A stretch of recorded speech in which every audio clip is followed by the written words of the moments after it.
आप सभी का स्वागत है आपके अपने YouTube channel Rajesh sir GK में।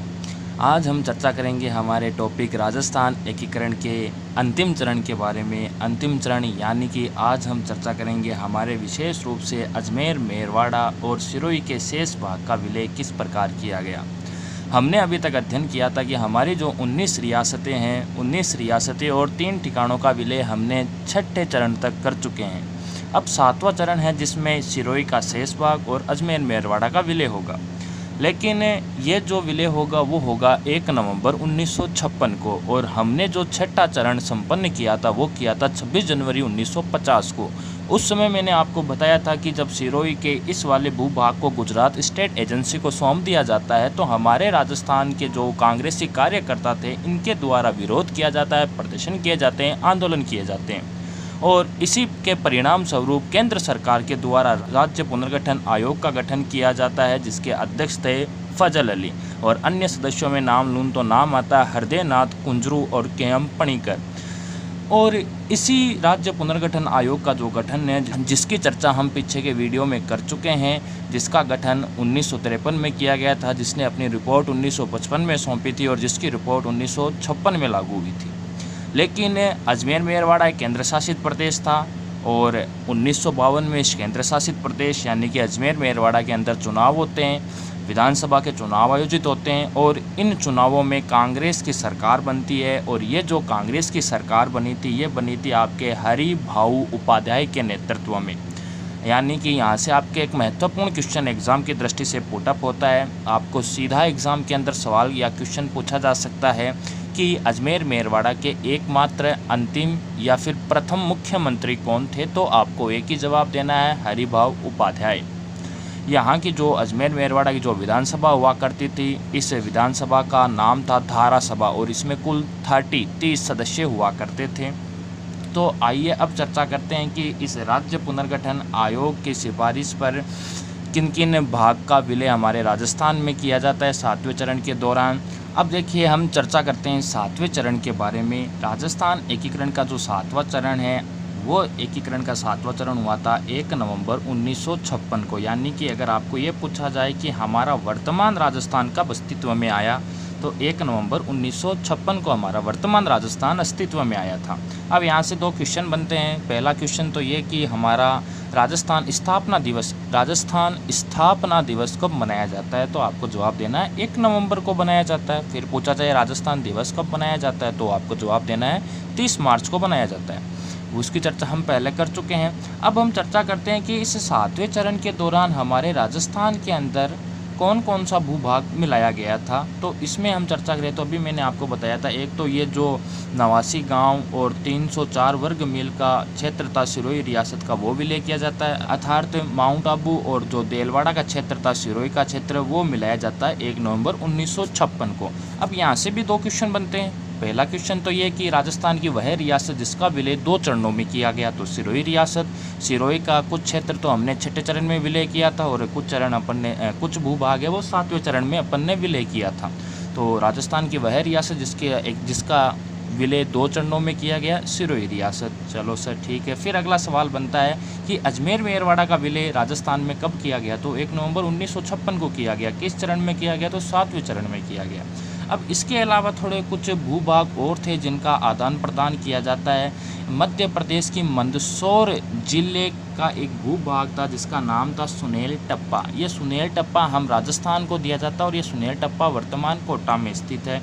जबकि सिरोंज वाला क्षेत्र जो कि झालावाड़ का क्षेत्र था, सिरोंज क्षेत्र, ये मध्य प्रदेश को दिया जाता है। तो 7वें चरण में सिरोंज क्षेत्र मध्य प्रदेश को दिया गया था और सुनेल टप्पा जो कि मध्य प्रदेश का भूभाग था वो राजस्थान में सम्मिलित किया गया था। राजधानी तो वही रहेगी जयपुर। राज्यपाल, हाँ, अब यहाँ से भी आपके लिए महत्वपूर्ण क्वेश्चन बनता है कि राज प्रमुख या महाराज प्रमुख का पद कब समाप्त किया गया।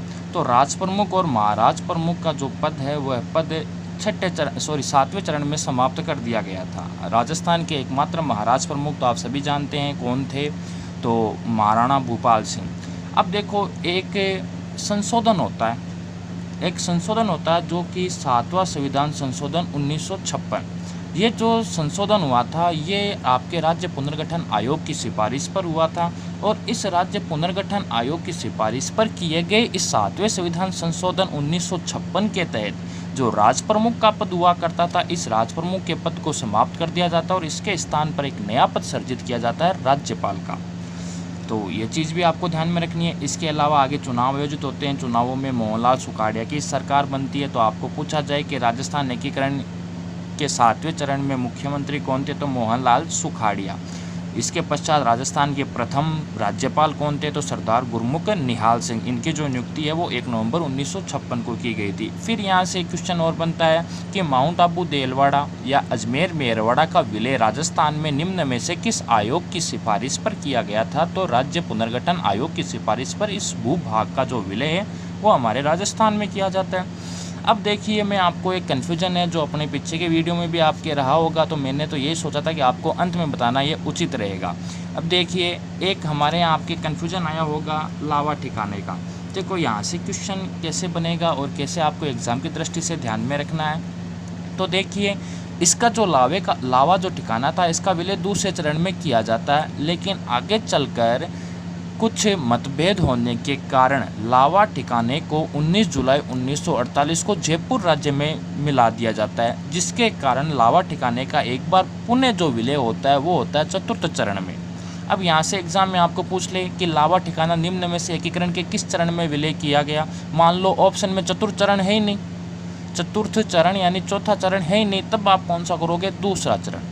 या फिर आपको यहाँ से क्वेश्चन पूछेगा कि एकीकरण के समय लावा ठिकाना निम्न में से किस रियासत के अधीन था, तो जयपुर रियासत के अधीन था। फिर पूछा जाए अगर लावा ठिकाना किस चरण में विलय किया गया, दोनों ऑप्शन में हो कि सर द्वितीय भी है चतुर्थ भी है, तब आपको चतुर्थ करना है। दोनों अगर ऑप्शन में हो तो चतुर्थ को करना है, अगर अलग अलग हो तो चतुर्थ नहीं है ऑप्शन में तो दूसरा करना है, नहीं तो चतुर्थ आपको करना ही है। ठीक है, तो ये लावा ठिकाने का जो कन्फ्यूजन है वो भी आप विशेष रूप से ध्यान में रखना। फिर इसके पश्चात आपको एग्ज़ाम में और क्या क्वेश्चन बनते हैं यहाँ से, तो एग्ज़ाम में आपके लिए जो अच्छे क्वेश्चन बनते हैं वो ये बनते हैं कि राजस्थान की वह 2 रियासतें जिनको तोपों की सलामी का अधिकार नहीं था या जिनको तोपों की सलामी नहीं दी जाती थी। तो ध्यान रखना, ये 2 रियासतें थी, एक तो अपने थी शाहपुरा भीलवाड़ा और एक किशनगढ़ अजमेर। ये 2 रियासतें थी जिनको तोपों की सलामी नहीं दी जाती थी। इसके अलावा भी और कुछ महत्वपूर्ण क्वेश्चन बनते हैं, जैसे सबसे बड़ी रियासत कौन सी थी क्षेत्रफल की दृष्टि से, तो अपनी जोधपुर या मारवाड़ रियासत। सबसे छोटी रियासत क्षेत्रफल की दृष्टि से तो शाहपुरा भीलवाड़ा। सबसे छोटी रियासत जनसंख्या की दृष्टि से भी कौन सी थी, शाहपुरा। जबकि जनसंख्या की दृष्टि से सबसे बड़ी रियासत कौन सी थी, तो आपको एक ही जवाब देना है, जयपुर रियासत थी। इसके अलावा अगर हम चर्चा करें कुछ महत्वपूर्ण तथ्यों पर कि हमारा राजस्थान है वो राजस्थान ए श्रेणी का राज्य कब बना। ए पर तो हमें ये समझना होगा कि ए श्रेणी, बी श्रेणी और ये सी श्रेणी है क्या। तो जो अंग्रेज़ थे, इन अंग्रेज़ों के द्वारा हमारा जो भारत था, इस भारत को 3 श्रेणियों में विभाजित किया गया था। कौन कौन सी श्रेणियाँ, तो अंग्रेज़ों के समय जो ब्रिटिश प्रांत हुआ करते थे, जैसे बम्बई, मद्रास, बंगाल, पंजाब, उड़ीसा, बिहार, ये जो प्रांत हुआ करते थे जिन पर सीधा अंग्रेज़ों का नियंत्रण था, वह प्रांत ए श्रेणी के प्रांत कहलाते थे। जो रियासतों में विभाजित प्रांत थे वो बी श्रेणी में कहलाते थे, और वह प्रांत जो सीधे अंग्रेज अधिकारी अर्थात चीफ कमिश्नरी या गवर्नर जनरल या वाइसराय के अधीन होते थे वो सी श्रेणी के प्रांत कहलाते थे। राजस्थान 1 नवंबर 1956 से पूर्व, राजस्थान जो राज्य था वो 1 नवंबर 1956 से पूर्व बी श्रेणी का राज्य था, लेकिन 1 नवंबर 1956 के बाद किस श्रेणी का राज्य बन गया, तो ए श्रेणी का। सर ऐसे कैसे हुआ, तो 7वें संविधान संशोधन 1956 के तहत ए और बी श्रेणी के अंदर जो अंतर था, फर्क था, इसे समाप्त कर दिया जाता है और ए और बी श्रेणी को एक ही श्रेणी का दर्जा दे दिया जाता है, जिसके कारण 1 नवंबर 1956 को राजस्थान है वो किस श्रेणी का बन जाता है, ए श्रेणी का। आपको पूछा जाए 1 नवंबर 1956 से पूर्व राजस्थान निम्न में से किस श्रेणी का राज्य था, तो बी श्रेणी। अगर 1 नवंबर 1956 के बाद पूछा जाए तो ए श्रेणी। ठीक है सर। इसके अलावा कुछ और महत्वपूर्ण तथ्यों पर हम चर्चा करें तो डूंगरपुर, अलवर, भरतपुर और जोधपुर, ये कुछ ऐसी रियासतें थी जिन्होंने स्वतंत्रता के समय अपने रियासतों को स्वतंत्र रहने की घोषणा की थी। तो अगर आपको यह पूछा जाए कि भारतीय स्वतंत्रता के समय राजस्थान की कौन कौन सी रियासतों के शासकों ने स्वतंत्र रहने की घोषणा की थी? तो डूंगरपुर, अलवर, भरतपुर, जोधपुर। इन्होंने कहा था कि हम स्वतंत्र रहेंगे, भारत में अपना स्वतंत्र अस्तित्व रखेंगे। तो ये चीज़ भी आपको एग्ज़ाम की दृष्टि से ध्यान में रखनी है। इसके अलावा अगर हम चर्चा करें जिलों की संख्या के बारे में कि हमारे कितने ज़िले थे, किस प्रकार हमारा जो राजस्थान है, जो कि 19 रियासतों, 3 ठिकानों और एक केंद्र शासित प्रदेश को मिलाकर बनाया गया था, वो आज वर्तमान में 33 जिलों में विभाजित है। तो किस प्रकार है, देखिए हमने जब छठे चरण की चर्चा की अर्थात 26 जनवरी 1950 की, तो उस समय तो हमारे राजस्थान में टोटल ज़िले थे कितने? 25 ज़िले थे। 26वां ज़िला अस्तित्व में आता है कौन सा? अजमेर, जो कि जयपुर का कुछ भाग पृथक करके अजमेर में जोड़ा जाता है और एक नए ज़िले का निर्माण किया जाता है, जयपुर ज़िला, जो कि बना था अपने 1 नवंबर 1956 को। 27वां ज़िला धौलपुर 15 अप्रैल 1982 को बना था। 28वां ज़िला 12, देखो 28 से 29, 30 आप इनको चाहो जैसे राउंड फिगर में ले सकते हो, क्योंकि ये तीनों के तीनों जो ज़िले हैं 12, दौसा, राजसमंद, ये तीनों ज़िले 10 अप्रैल 1991 को अस्तित्व में आए थे। तो बीडीआर 10 अप्रैल 1991 तो बीडीआर में 12 दौसा, राजसमंद, 12 कोटा से पृथक किया गया था, दौसा जयपुर से पृथक किया गया था, राजसमंद उदयपुर से पृथक किया गया था। इसके पश्चात 31वां जिला हनुमानगढ़, जो कि श्रीगंगानगर से पृथक किया गया था और हनुमानगढ़ जिला 12 जुलाई 1994 को अस्तित्व में आया था। 32वां जिला करौली सवाईमाधोपुर से पृथक किया गया था और 19 जुलाई 1997 को अस्तित्व में आया था। 33वां जिला था आपके प्रतापगढ़, जो कि एग्ज़ाम में बहुत बार पूछा जा चुका है। तो एग्ज़ाम में आपको सीधा सवाल पूछा जा सकता है कि प्रतापगढ़ कब अस्तित्व में आया? तो 2008 को अस्तित्व में आया। और ये जो प्रतापगढ़ जो जिला है, इसमें 5 रियासतों का एकीकरण किया जाता है, जिनमें से 3 रियासतें तो आपकी चित्तौड़गढ़ से ली गई थी, जिनमें से 3 तहसीलें तो चित्तौड़गढ़ से ली गई थी, 1 तहसील उदयपुर और 1 तहसील बांसवाड़ा से ली गई थी। तो एग्ज़ाम में ये भी सवाल पूछा गया है कि प्रतापगढ़ जिले का जो गठन है वो निम्न में से किन जिलों की सहायता से किया गया? तो चित्तौड़, उदयपुर, बांसवाड़ा, एक अन्य जिला आपको देखने को मिलेगा। इसके पश्चात हम चर्चा करते हैं थोड़ी बहुत संभागीय व्यवस्था के बारे में। संभागीय व्यवस्था की स्थापना 1949 को की गई थी और प्रारंभ में हमारे जो राजस्थान था वो 5 संभागों में बटा हुआ था, जयपुर, जोधपुर, बीकानेर, उदयपुर, कोटा। सर कब से कब तक चला? तो 1949 से लेकर 1962 तक ये बराबर चल रहा था, लेकिन मोहनलाल सुखाड़िया के द्वारा 1962 में ये जो संभागीय व्यवस्था थी इसे समाप्त कर दिया जाता है। अब इसे सर पुणे कब शुरू किया गया? तो जब हमारे मुख्यमंत्री थे हरिदेव जोशी के द्वारा 26 जनवरी 1950 को पुणे संभागीय व्यवस्था को प्रारंभ किया जाता है और इसी समय हरिदेव जोशी ने 6ठा संभाग की घोषणा की थी और वो 6ठा संभाग था अपना अजमेर। 7वां संभाग 2005 में भरतपुर को घोषित किया जाता है, जो कि वसुंधरा राज्य के द्वारा घोषित किया गया था। तो एग्ज़ाम में सीधा सवाल पूछा जा सकता है कि राजस्थान कितने संभागों में बटा हुआ है? तो वर्तमान में 7 संभागों में बटा हुआ है।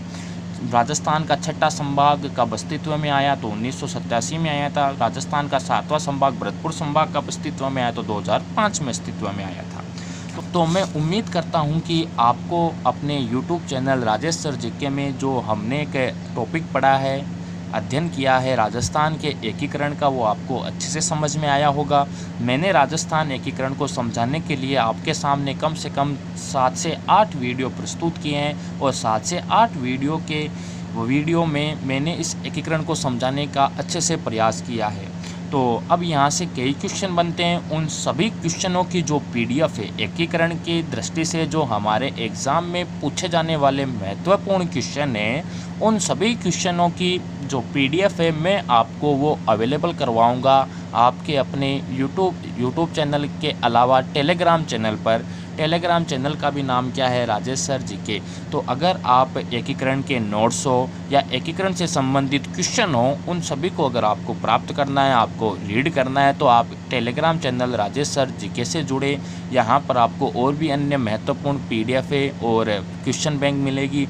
आप ये मत सोचना कि क्वेश्चन कितने होंगे, 15-20 क्वेश्चन होंगे, नहीं, मैं आपको कम से कम 50 से 100 क्वेश्चन एकीकरण के प्रोवाइड करवाऊंगा। तो आप वो अच्छे से पढ़े और जो नोट्स प्रोवाइड करवाए गए हैं आपको टेलीग्राम चैनल में, उनका भी आप अच्छे से अध्ययन करें।